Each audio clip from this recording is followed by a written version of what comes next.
Hello everyone, kitchen of সীমাতে আপনাদেরকে স্বাগতম।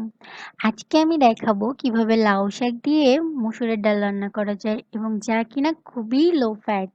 আর এটা ডায়েটের জন্য একটা পারফেক্ট রেসিপি। ডায়েট এই শব্দটা শুনলে আমরা অনেকেই ভয় পাই, চোখের সামনে ভেসে ওঠে স্বাধীন খাবার। কিন্তু না, এখন থেকে ডায়েট চলবে স্বাদে স্বাদে। তাহলে চলুন দেখে নিই কিভাবে মসুরের ডাল রান্না করা যায় লাউ শাক দিয়ে। আর হ্যাঁ, কিচেন অফ সীমা অবশ্যই সাবস্ক্রাইব করবেন।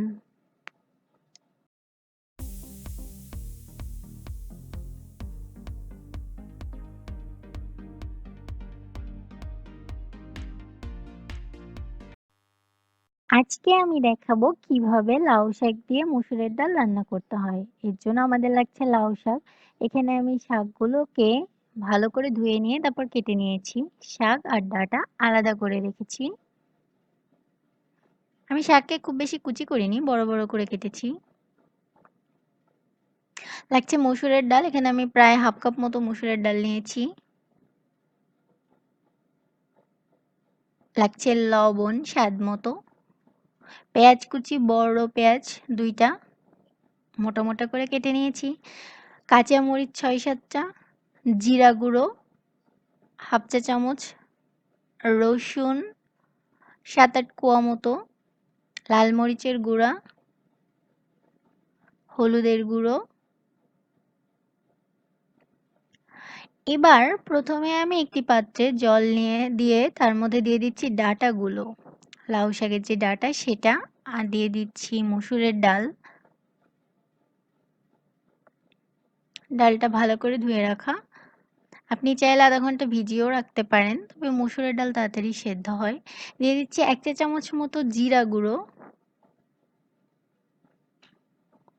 ৬-৭টা কাঁচামরিচের ফালি, ২টা বড় পেঁয়াজ কুচি আর ৭-৮ কোয়া মতো রসুন কুচি করে রাখা, বড় রসুনের কোয়াগুলো।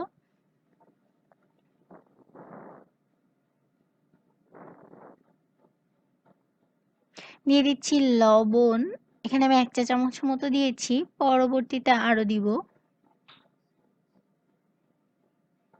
হলুদের গুঁড়ো হলুদের গুঁড়ো দিব, তবে তার আগে আমি দিয়ে দিচ্ছি লাল মরিচের গুঁড়ো ১ টেবিল চামচ মতো।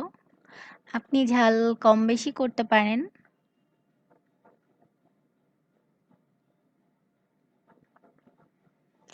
এবারে আমি দিয়ে দিচ্ছি হলুদের গুঁড়ো ১ চা চামচ মতো হলুদের গুঁড়ো দিচ্ছি।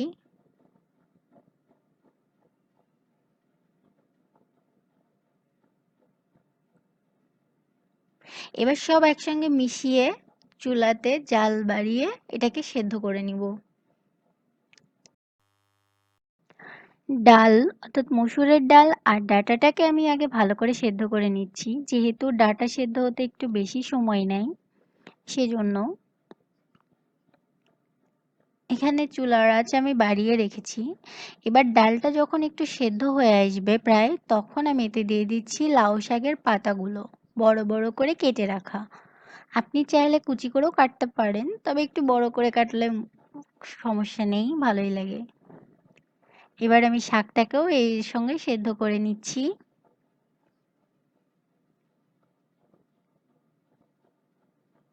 ভালো করে শাকটা মিশিয়ে দিচ্ছি। এই শাকটা দেওয়ার পর থেকে চুলার আঁচ একই মাপে রাখবেন, অর্থাৎ রান্নার শেষ পর্যন্ত এই চুলার আঁচটা একই রকম রাখতে হবে এখন থেকে। আপনি যদি বারবার চুলার আঁচটা কমানো বাড়ানো করেন তাহলে শাকের অরিজিনাল কালারটা চলে যাবে। আর সবুজ শাক যদি সবুজ নাই থাকলো তাহলে আর কেমন হলো। এবার এর মধ্যে আমি দিয়ে দিচ্ছি বেশি করে জল, অর্থাৎ আপনি যে পরিমাণ ডালের ঘনত্ব রাখতে চান অথবা পাতলা করতে চান তার উপর নির্ভর করে জলটা দিয়ে দিবেন। এবার এতে আমি দিয়ে দিচ্ছি আরও লবণ স্বাদ মতো, মিশিয়ে দিচ্ছি। এবার এটাকে ভালো করে জাল দিচ্ছি।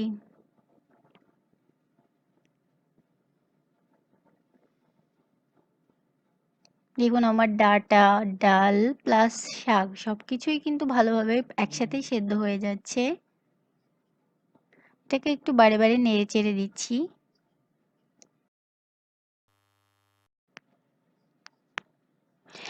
এটাকে মাঝে মাঝে একটু ভালো করে নেড়ে দিতে হবে। এরপর যখন ডাল এবং বাকি সবগুলো প্রায় সেদ্ধ হয়ে গেছে, তখন একটা চামচ দিয়ে এভাবে নিচু করে ডালগুলো হালকা ভেঙে দিতে হবে, অর্থাৎ গলিয়ে দিতে হবে। একটু সাবধানে করতে হবে যাতে ডাঁটাগুলো না গলে যায়। এই জন্য চামচের নিচের দিক দিয়ে করতে হবে। এবার আমাদের লাগছে 2টা পেঁয়াজ কুচি, 7-8 কোয়া রসুন কুচি করা, লবণ, 5 ফোড়ন হাফ টেবিল চামচ মতো, শুকনো মরিচ 4টা, তেজপাতা একটা বড় তেজপাতাকে টুকরো করে রাখা। এগুলো লাগবে ফোড়নের জন্য।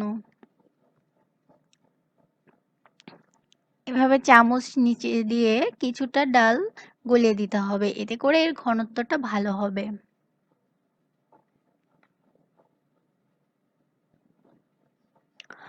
তবে আপনি ডালটা কতটা ঘন করবেন বা কতটা পাতলা করবেন এটা ডিপেন্ড করবে আপনার টেস্টের উপর। এবার এটাকে আমি নামিয়ে দিচ্ছি। এবার অন্য একটি পাত্র নিয়ে তাতে আমি 1 টেবিল চামচেরও একটু কম তেল দিয়ে দিয়েছি। এখানে আমি রাইস ব্রান অয়েল দিয়েছি, আপনি যে কোনো তেলে দিতে পারেন। তাতে প্রথমে দিয়ে দিয়েছি রসুন কুচি, এরপর এক পাশে সরিয়ে রেখে তাতে দিয়ে দিচ্ছি 4টা শুকনো মরিচ, তেজপাতা। এবার মরিচ আর তেজপাতাটা হালকা একটু নেড়ে দিচ্ছি সুন্দর একটা ঘ্রাণ বের হওয়ার জন্য। আমি এখানে 1 টেবিল চামচেরও একটু কম তেল নিয়েছি, যেহেতু যারা ডায়েট করতে চান তাদের জন্য লো ফ্যাট আইটেম তৈরি করার জন্য। আপনি চাইলে তেলের পরিমাণ সামান্য একটু বাড়িয়েও দিতে পারেন। এর ভেতরে আমি দিয়ে দিচ্ছি 2টা পেঁয়াজ কুচি করে রাখা, একটু মোটা মোটা করেই কেটেছি। এবার এগুলোকে ভেজে নিচ্ছি।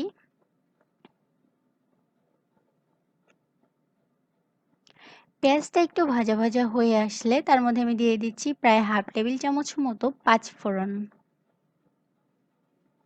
এখানে 5 ফোড়নের সাথে একটু নেড়ে তারপর আমি পেঁয়াজ, রসুন এগুলো সব ভালো করে মিশিয়ে নিচ্ছি।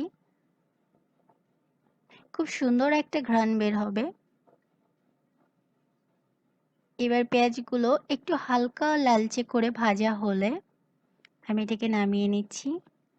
চুলাতে আবার ডালটা দিয়ে দিচ্ছি। এবার এই ভেজে রাখা ফোড়নটা বা বাগারটা আমি ডালের মধ্যে দিয়ে দিলাম এবং ভালো করে মিশিয়ে দিচ্ছি।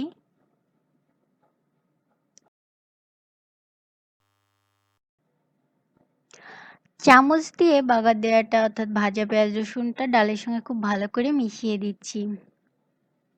আপনারা যারা ডায়েট করতে চান তারা নিশ্চিন্তে চোখ বুজে এটা খেতে পারেন, কারণ লাউ শাক খুব উপকারী একটা খাবার ডায়েটের জন্য। আর তার সাথে ডাল, আর খেতে কিন্তু খুবই অসাধারণ লাগে। যেহেতু লাউ শাকের একটা নিজস্ব ঘ্রাণ এবং টেস্ট আছে, তাই এতে আমি বাড়তি কোনো মশলা অ্যাড করিনি। এখানে আপনি আপনার ইচ্ছে মতো ডালটাকে একটু ঘন বা একটু পাতলা করতে পারেন। তবে আমি ঘন বা পাতলা কোনোটাই করিনি, মাঝামাঝি করেছি। এতে আমি সামান্য লবণ দিয়ে দিচ্ছি, আপনি লাগলে দিবেন, না লাগলে দরকার নেই। ভালো করে মিশিয়ে নিচ্ছি। যদিও এতে তেমন বাড়তি কোনো মশলা আমি দেইনি, তারপরেও এটা খেতে কিন্তু বেশ টেস্টি হয়, বিশ্বাস না হয় খেয়ে দেখুন। আমি মাঝামাঝি ঘনত্ব রেখেছি। দেখুন হয়ে গেল আমাদের মজাদার একটা খাবার। এবার এটাকে আমি একটা বাটিতে তুলে দিচ্ছি। আমি আবারও বলছি, চুলার আঁচটা প্রথম থেকে শেষ পর্যন্ত একই মাপে রাখবেন, এতে করে সবুজ শাকের যে সবুজ রংটা সেটা অটুট থাকবে। দেখুন আমি এটা সার্ভ করে দিয়েছি সার্ভিং বলে। এটা অবশ্যই আপনারা বাসায় ট্রাই করবেন আর কেমন লাগলো আমাকে জানাবেন। আর হ্যাঁ, কিচেন অফ সীমা অবশ্যই সাবস্ক্রাইব করবেন। ভিডিওটি দেখার জন্য ধন্যবাদ। আরও বেশি বেশি ভিডিও পেতে হলে আমাদের চ্যানেলটি সাবস্ক্রাইব করে বেল বাটনে প্রেস করে রাখুন। সবাইকে অসংখ্য ধন্যবাদ।